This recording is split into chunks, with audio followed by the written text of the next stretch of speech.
नमस्कार, मैं हूं धर्म सिंह। आप देख रहे हैं डीडी टाइम न्यूज। आइए नजर डालते हैं कुछ खास खबरों पर। जिला फतेहपुर में वैक्सीन के नाम पर हो रहा खेल। बिना डोज लगे फर्जी दे दिया जाता है सर्टिफिकेट। सीएमओ फतेहपुर पर लगी आरोप। आइए सुनते हैं रवि प्रकाश गुप्ता एडवोकेट की जुबानी। जिला फतेहपुर से रामजी साहू की रिपोर्ट। बने रही है खास खबरों के साथ डीडी टाइम न्यूज। क्या समस्या लेके आए हैं?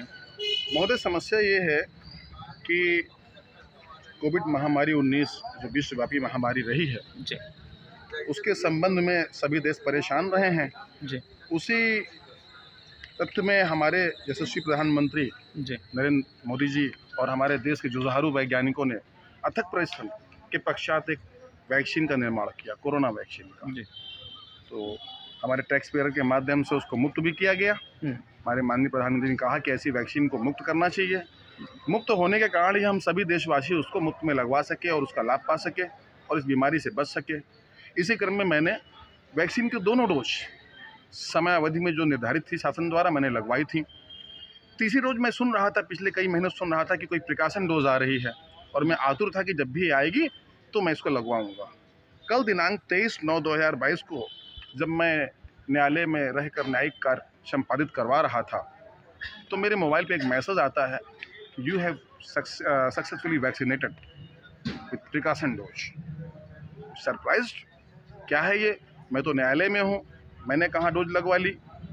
तत्पश्चात मैंने रात में काफ़ी खोज खबर की और आज सुबह मैंने देखा कि कोविन की वैक्सीन की एक साइट होती है, मेरे एक मित्र ने बताया। तो मैंने जांच की तो मैं पाता क्या हूँ उसमें कि वो दोनों डोज का सर्टिफिकेट तो जारी है ही, उसी में एक ऐड की हुई है प्रिकॉशन डोज। और इसे किसी आकांक्षा नाम की, आकांक्षा सिंह करके कोई हैं जो स्वास्थ्य कर्मी हैं, आकांक्षा सिंह स्वास्थ्य कर्मी है। उन्होंने राधानगर पीएससी हमारे शहर में पड़ता है। राधानगर में कहाँ पड़ता है मुझे नहीं पता है, लेकिन राधानगर मोहल्ला चूँकि लिखा हुआ है वहाँ पीएससी है, वहाँ पे इन्होंने मुझे लगाया है, जिसका batch number 4122Z020 Covishield vaccine है, लगाया है। तो बड़ा सरप्राइज हूँ कि मेरे वैक्सीन लगी नहीं है और आप मुझे सर्टिफिकेट दिए दे रहे हो, जारी किए दे रहे हो कि मैं वैक्सीनेटेड हूँ। और इस वैक्सीन सर्टिफिकेट के बाद तो स्थिति आ जाएगी कि मुझे प्रिकॉशन डोज मुझे लगेगी भी नहीं, क्योंकि जब मैं लगवाने जाऊँगा तो ये होगा कि भाई आप तो वैक्सीनेटेड हैं, आपको कैसे लगाई सकती है डोज? थोड़ी एक्स्ट्रा डोज थोड़ी, ये कोई पैरासीटामोल बी कॉम्प्लेक्स थोड़ी ना है कि आप दोबारा लगा ली, 4 बार खा ली, जो कोई दिक्कत नहीं होती। तो तकलीफ ये है कि इतनी महंगी दवाइयाँ जो देश के यशस्वी प्रधानमंत्री और हमारे जुझारू वैज्ञानिकों द्वारा डेवलप की गई थी, तमाम जोखिम जहन लिया गया, उसके बाद लगाई गई, टैक्स पेयर का पैसा जो है उसमें लगा, जिसके तहत मुक्त की गई हैं, उसे हमारे नाम से यहाँ वैक्सीनेटेड हूँ। और इस वैक्सीन सर्टिफिकेट के बाद तो स्थिति आ जाएगी कि मुझे प्रिकॉशन डोज मुझे लगेगी भी नहीं, क्योंकि जब मैं लगवाने जाऊँगा तो ये होगा कि भाई आप तो वैक्सीनेटेड हैं, आपको कैसे लगाई सकती है डोज? थोड़ी एक्स्ट्रा डोज थोड़ी, ये कोई पैरासीटामोल बी कॉम्प्लेक्स थोड़ी ना है कि आप दोबारा लगा ली, 4 बार खा ली, जो कोई दिक्कत नहीं होती। तो तकलीफ ये है कि इतनी महंगी दवाइयाँ जो देश के यशस्वी प्रधानमंत्री और हमारे जुझारू वैज्ञानिकों द्वारा डेवलप की गई थी, तमाम जोखिम जहन लिया गया, उसके बाद लगाई गई, टैक्स पेयर का पैसा जो है उसमें लगा, जिसके तहत मुक्त की गई हैं, उसे हमारे नाम से यहाँ भेजी जाती हैं। और यहाँ के स्वास्थ्य कर्मचारी, सीएमओ से लेकर जो भी नोडल ऑफिसर इसमें महकमे में इन्वॉल्व हैं और स्वास्थ्य कर्मी जिसको लगाने की जिम्मेदारी है, वो वैक्सीन डोज लगवाते नहीं है, बल्कि फर्जी हमारी डेटा एंट्री करके ये दिखा देते हैं कि हमें वैक्सीन लगा दी गई है। तो एक तो आपने शासन द्वारा भेजी इस कीमती वैक्सीन को नष्ट किया होगा। भाई मेरी वैक्सीन अगर आपने मुझे नहीं लगाई है तो वैक्सीन कहाँ है? बिल्कुल तय है कि आपने नष्ट किया होगा। पहले भी तमाम एग्जाम्पल हम लोग सुनते आए हैं, न्यूज़ में सुनते आए हैं कि दवाएं फेंक दी जाती हैं, एक्सपायर हो जाती हैं। तो एक तो नष्ट कर दिया होगा, सेकेंडरी आपने मुझे वैक्सीनेटेड कर दिया। तो वैक्सीनेटेड होने के बाद अब मैं अगर माननीय जो स्वास्थ्य कर्मचारी हैं हमारे, उनके पास जाऊंगा तो वो तो सर्टिफिकेट देख के सीधे सिस्टम पे बताएंगे, अपने लैपटॉप टैब उनके पास से बताएंगे कि आप तो वैक्सीनेटेड, तुम्हें लगेगी भी नहीं।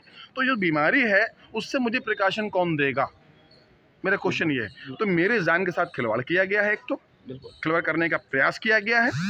मुझे ये डोज नहीं दी जाएगी तो तय है कि अगर ऐसी कोई बीमारी फिर से आती है, आफत चूँकि आती है या आनी है तो तय है, तभी शासन और प्रशासन द्वारा वैक्सीन अभी भी लगवाई जा रही है, प्रिकॉशन डोज लगवाए जा रहे हैं। शासन को कहीं ना कहीं गंभीरता का एहसास तो है ना। अभी भी हमारे न्यायालय में लोग मास्क लगाकर काम कर रहे हैं। और दूसरा, सरकार के पैसे का दुरुपयोग इन स्वास्थ्य कर्मियों द्वारा किया जा रहा है। मैं बहुत आहत हूँ। तो मैं माननीय जिलाधिकारी महोदय के पास आया था, प्रार्थना पत्र मैंने वहाँ देने का क्या प्रयास किया, आश्वासन दिए हैं? लेकिन मुझसे लिया नहीं गया। जी। यहाँ पर डिस्पैचर यहाँ बना हुआ है, डिस्पैच में कोई बाबू बैठे हैं, उन्होंने अजय करके कोई बाबू हैं, उन्होंने कहा कि हम जो शासन से आती डाकें और जो डाक से आएंगी उन्हें लेंगे, व्यक्तिगत रूप से आप देने आए हम नहीं रिसीव कर सकते हैं। तो मैंने उनसे कहा है कि भाई 22 रुपये मेरे पास अगर पोस्टल डिपार्टमेंट में खर्च करने का, रजिस्ट्री करने का नहीं है तो क्या आप मुझसे व्यक्तिगत नहीं लेंगे? मैं आपके चौखट तक चल के आया हूँ। तो उन्होंने साफ मना कर दिया कि मुझे आदेश नहीं है। तब वहीं पर दूसरी एक मैडम थी, उन्होंने लिया हुआ है और उन्होंने रिसीविंग भी दी हुई है, सिग्नेचर करके रिसीव कर दिया। उन्होंने कहा है कि सर हम कल आपकी ये जो एप्लीकेशन उसको फॉरवर्ड करा देंगे। और अभी मैं पुलिस अधीक्षक महोदय जनपद फतेहपुर को भी एप्लीकेशन दूंगा, IGRS भी करूंगा और मैं PMO को भी दूंगा। मैं चाहूँगा कि आज मेरे साथ हुआ, कल किसी और देशवासी के साथ ना हो। बस इतना कहना चाहूँगा और ऐसे लोगों को, दोषियों को दंडित करें।